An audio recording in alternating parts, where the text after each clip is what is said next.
All right, let's dive right into this explainer. We've got a massive, and I mean absolutely massive week of AI news to distill from April and May 2026.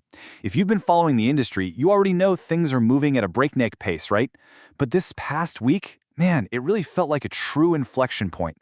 We're going to trace the whole journey today, starting from the multi-billion-dollar mega deals making all the headlines, digging down into the hidden hardware bottlenecks in the server rooms, and finally, capping it off with a genuinely fascinating debate about the very soul of artificial intelligence.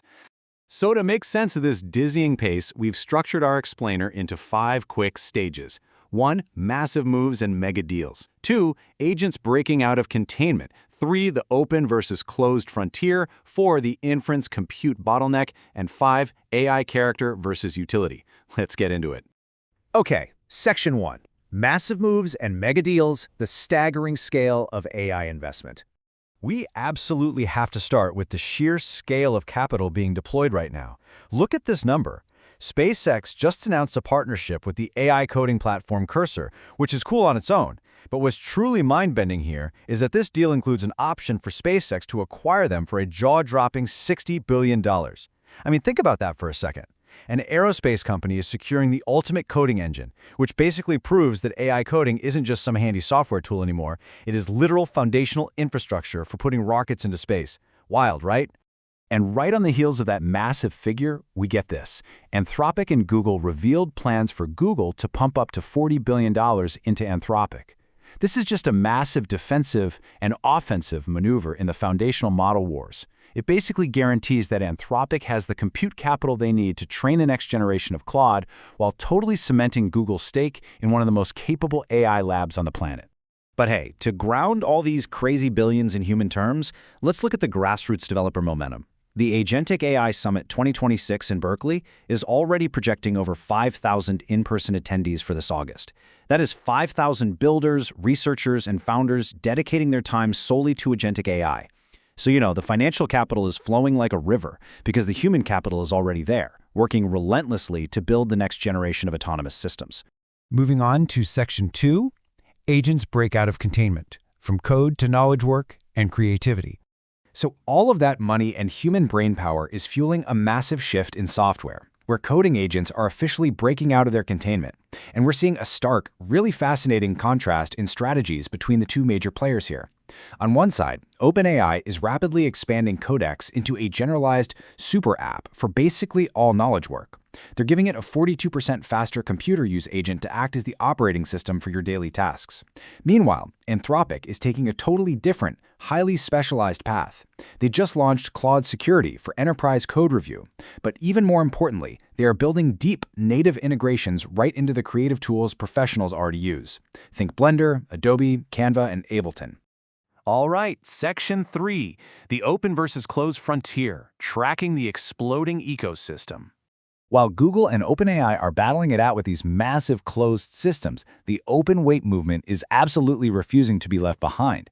Open models are applying massive, relentless pressure across the board. I mean, just look at Ling 2.6, hitting the 1 trillion parameter scale. That proves open source can achieve staggering, previously closed-door sizes. Then you have DeepSeek V4 Pro, actively closing the gap with closed models in incredibly difficult domains like vision and spatial reasoning. We're also seeing intense optimization. Take Qwen 3.6, running 27 billion parameters with new memory speedups like pFlash. The big takeaway here, they aren't just mimicking the closed labs anymore. They are actively driving the cost of intelligence down for everyone. Which brings us to Section 4, the inference compute bottleneck, the physical reality of AI expansion. Because look, none of this software expansion actually matters if we don't address the physical reality of the engine room powering it all. We hear a lot about training models on giant clusters of GPUs, right? But inference compute, that's the processing power required to actually run the model for the end user. When you type a prompt, inference is what generates the response. The industry is waking up to the fact that running these models at scale is creating an entirely new physical bottleneck. Actually, it's gone to the point where Intel CEO Lip-Bu Tan recently highlighted a massive, totally unexpected surge in CPU demand, not just GPUs. And industry leaders are completely pivoting their thinking on this. Noam Brown stated it pretty plainly. Inference compute is a strategic resource currently undervalued. For the past 3 years, everybody was hoarding training compute like it was gold. Now, they're sounding the alarm that the physical hardware needed to actually serve these AI agents to millions of concurrent users is suddenly the most critical asset on the board.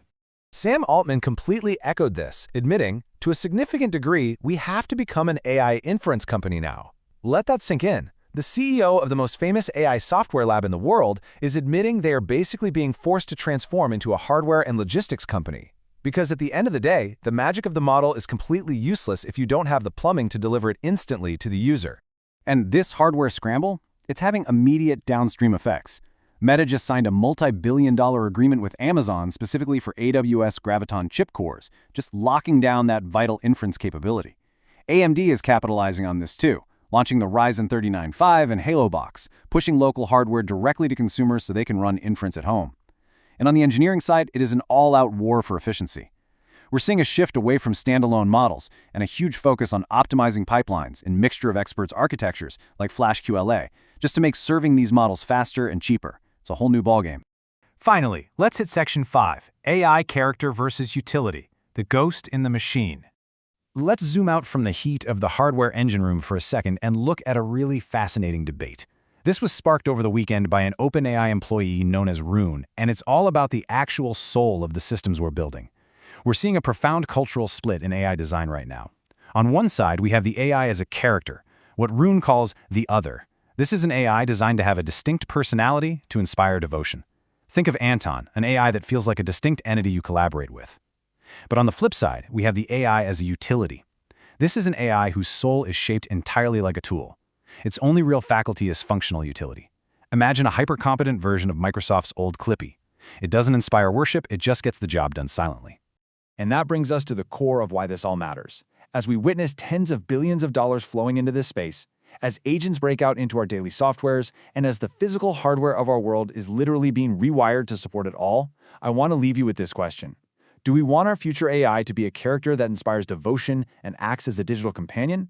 Or do we want it to be a highly capable utility tool, a silent engine that powers our lives without a personality?